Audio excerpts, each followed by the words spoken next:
All right, here we are. It's Tuesday morning of the Barb and Gabby Campout Group in the Blue Mountains, and we've been having a fine time. Unfortunately, on Sunday, camp was pretty darn quiet. There wasn't a lot going on, and Sunday night was very quiet. But as of yesterday afternoon, things started picking up again. Well, actually, yesterday morning, when Camper X and Courtney saw something moving over here, and then it got better from there. So I don't know exactly who all has had what kind of experience, but we're going to start over here, work our way around the group, and I know by the time we're done, we're going to have shared some pretty cool stuff. So, Sam, anything? No, it was pretty quiet for me, but I didn't go out from camp very much. Oh, so okay. I just relaxed. Yeah. Okay, Mitch? Nothing to report. Nope. Peter? Nothing from me. Debbie? Nothing from me. Nope. Lee? Nothing. Nada. Wow. Okay. Courtney? Okay. So Camper X and I were faced that way, and he said, "Did you see that?" And I turned because I was facing the opposite direction, and I just saw a black thing go by, and the trees were moving, and it was stomp, stomp, stomp, and those stick breaks were just huge. And then we went down and found, we don't know if they were print or not, but it looked like there was something down behind in the little marshy area. Okay. Which direction was it going? From this way to this way. Okay, so it went from right to left. Right to left. Mm-hmm. Okay, cool. And how long did this event take? Maybe 3 to 5 seconds, somewhere in there. Okay, well, cool. All right. And Camper X isn't here with us. He's already left, so we're just going to have your report to share. So thank you. Yep. All right. Claire? Well, last night I was talking to Richard, and he was sitting over here, and I was looking at him, and past his head would have been back there, and I saw a bright red light, about 3 seconds, and I don't know what it was, but everybody was accounted for, no car lights, and it was a bright red light, and we went back there, and of course didn't see anything, but it was real interesting. And then I heard a yell way back there. I'm trying to remember when it was. Was it yesterday? But I heard a yell. It was a definite yell. Yeah. So the red light that you saw back there, that it was pitch black. Other than that, it was pitch black. Was there any starlight shining through there or anything? Just pitch black. Okay. All right. Cool. Thank you. Penny? Pat and I got up at 4 this morning, set the alarm. Alarm didn't go off. Pat went off, though, thank God. And we sat in our chairs down at our camp, which is not even a tenth of a mile from here, would you say? About that, Not yeah. far, but it's down in, and you can hear everything there. It's lovely. So we're sitting there, about 4:20. I hear kind of a dull tree knock, and then within 10 minutes, the sharp crack out of the park tree knock, and then within maybe 5 to 10 minutes of that, I heard a vogue on the wind or on the air coming from the Horsemen's Camp. All of this originated from the Horsemen's Camp up here, and it sounded like, if I had to tell you what I thought I heard, "Come and help us." And it was kind of a tenor male voice, not deep, and it was like a young male voice. "Come and help us." Just So like it was that. like a sing-song type of sound? It always is to my ears, you know, what I hear on audio. But yeah, it was, "Come and help us." And it was definitely several words, and it sounded like that. Wow. So I Cool. don't know what it was. Wow. I have Right no on. idea. Very cool. Thank you. Okay. Pat? Well, since she talked about our night set, we've been gifting up back here, and yesterday one of our apricots had disappeared that we had put up the night before. But the How other many one did was- you leave out? Pardon? How many? We had 2 out, and one of them's gone. Okay. We looked around to make sure it wasn't rolled off the log or anything. Couldn't find it anyplace, and we had a jar of ravioli, and that was knocked on the ground, so that's why I think something happened in there. Okay. And last night we went back and checked it, and nothing had changed. And I put another apricot and this time some cherries. We went up there this morning and nothing had changed. We heard a bunch of ravens flying around. We thought, oh, they found that pie or something, but no, they haven't touched it. So we're going to go back and check in a couple hours because it seems like you know, even during the day, that's somehow that one apricot disappeared. So they Well. might be testing us, or they might be trying to do the share thing, like here's one for you, here's one for me. I don't know. Well, So, okay. And we had a recorder at the spot, so we may have audio for the day portion. We went back up at night, took the recorder out in case it was repellent. Oh, okay. So Mhm. we All may right. have audio from the visit of the apricot. Okay. yeah, Cool. So that's about it. All right. Sandy? No, I don't have anything. Nothing? Okay, Larry? Well, apparently I was the only one sitting around the fire ring because I thought Well, we had a lot of stuff happen. Well, I figure, when we got back around to me that that would bring out a little more conversation about Okay. some of the stuff. So what did you experience? Well, there was a lot of, let's call it incidences. I don't know if we'd call it activity, but, exchange one word for the other. But I specifically remember Courtney and Kelly hearing a growl behind them in the weeds right there as we were sitting around the fire. and it was fire pitch ring. black over there, And then also, I think we heard what we thought was some talking back behind those weeds, all along the little stream back here. And then I think we heard a faint howl in the distance as well. I think, were you talking about the same thing, or was that a howl up there? No, I heard it was a scream. It was Okay. a howl and a scream. Okay, same thing.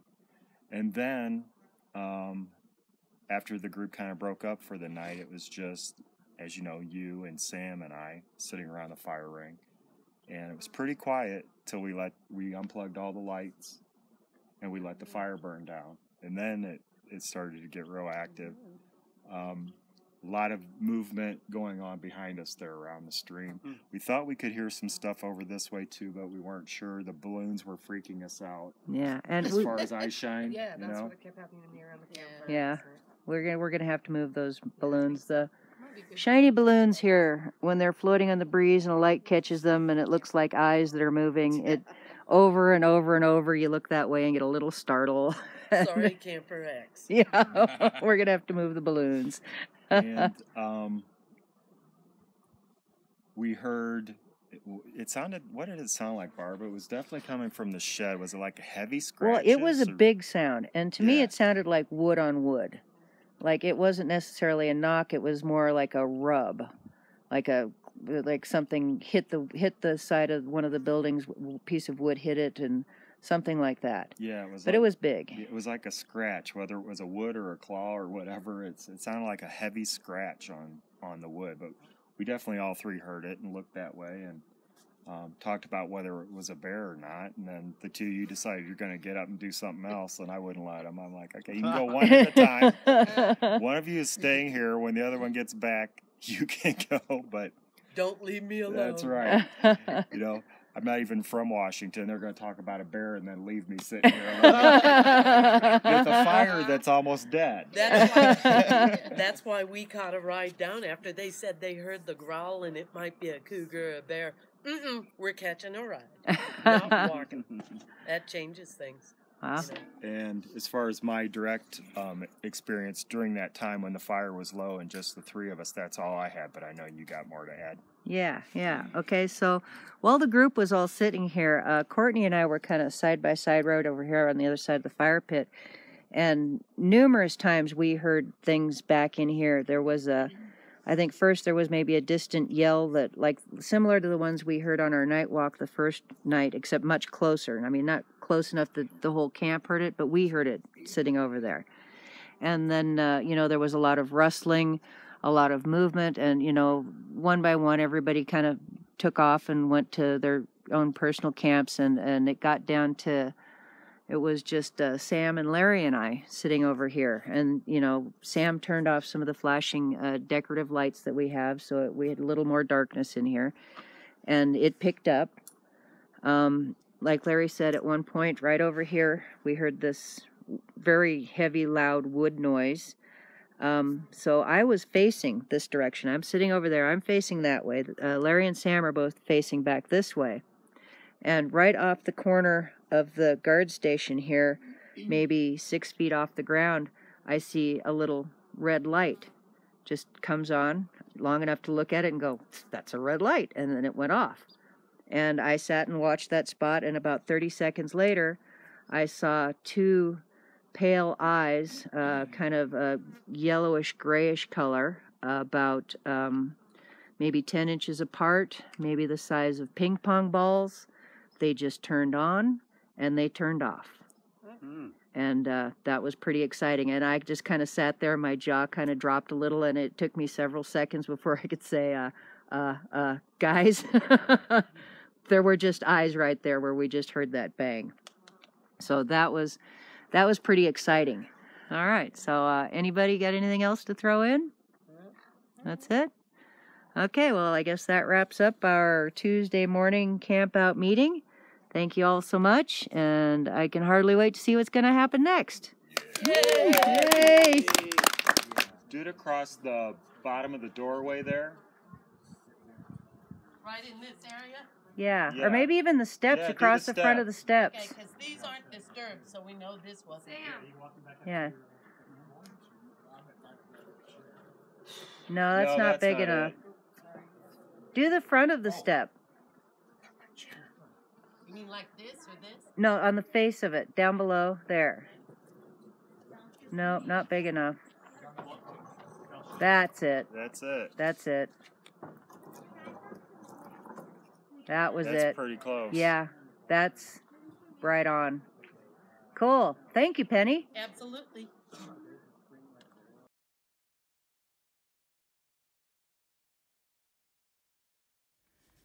Okay, so we are taking a little trail that goes down below camp here. Look what we came across. I mean, how's that for a massive, awesome structure? That is so cool. Right on. I wonder if any of those trees were Nice crossing, huh? like moved. Yeah. You know what I mean? To put So right here we have our classic X. Oh, yeah. More here. So it's a complex down here. Dang, I should have put some bug spray on. So sad, all the fungal invasion, the moss invasion, killing everything. But they got to eat too, even though it's invasive, non-indigenous. I know. So I don't think the Forest Service stacks their deadfall like this. No. That's a snap too. That's not deadfall. That is I mean, quite not the cut. pile. You know, with snow around and all, that'd be a good shelter. It would, yeah. Get underneath there. I'll bet the snow might even drift over it and create a cavity under there. Sure. Oh yeah, good call. Great. Wow, that is really nice. It's massive. It's a big one, huh? Oh yeah, look Shoved at in that. there, too. Shoved in there.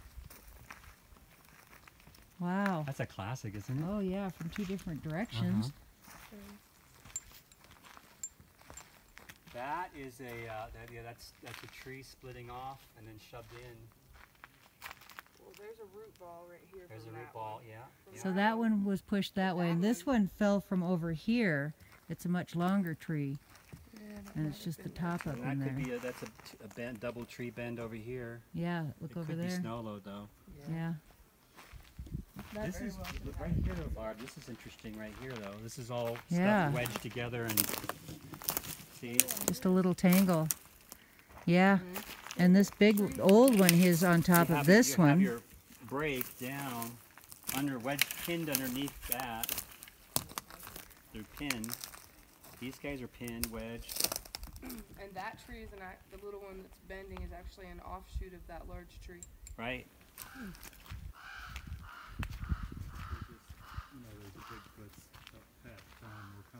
Yep. He's right there. I wonder if they're out there eating pie and stuff.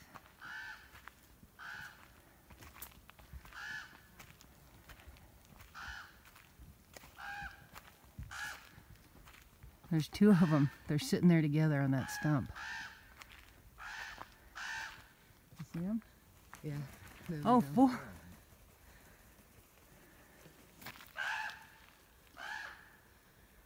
Cool. So, it's kind of caught my eye. But doesn't it kind of look like something just scooped A handprint. a handful of dirt out of there? I guess I can't really make. It's not showing up well with the shadows on camera, but try a different angle. Yeah, it's too shadowy to show well. But yeah, it looks like a thumb and fingers, like some massive hand just grabbed a scoop of dirt, dropped it over there. Huh, interesting. Spinning for something. Big X right there. Maybe looking for one of those rodents for a meal. Yeah. Oh, look at that meadow. Yeah. I never saw this one.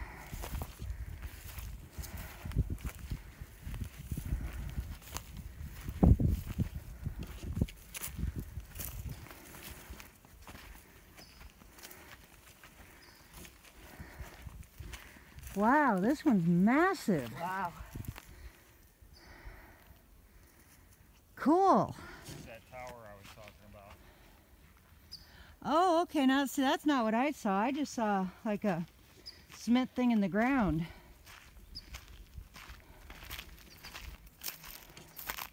And here's that road they came in on. Ah, okay. And the gorgeous point's at the top of that ridge. See, I think maybe that trail that I took behind the barn to the top came out on the other side of that meadow. Clearer than that, probably. Yeah, yeah. So we could loop it. Yeah. My gosh, it's gorgeous. Wait till you see up here. That's pretty cool. Zoom in on that. That's a massive, perfect X. Wow. How cool is that? You don't see them that perfect and that big very often. You're like, I'm feeling very comfortable in this spot. Yeah, right. Right there, you couldn't frame it any better. Right. This is like looking into the campsite for the other spot. It is. It just kind of washed over me, just the sense of warm comfort, security, and peace, and yeah, and then you look up and there's that. Right on. Cool. I'm sure the flowers help some too. Yeah. Aren't they pretty? Gorgeous.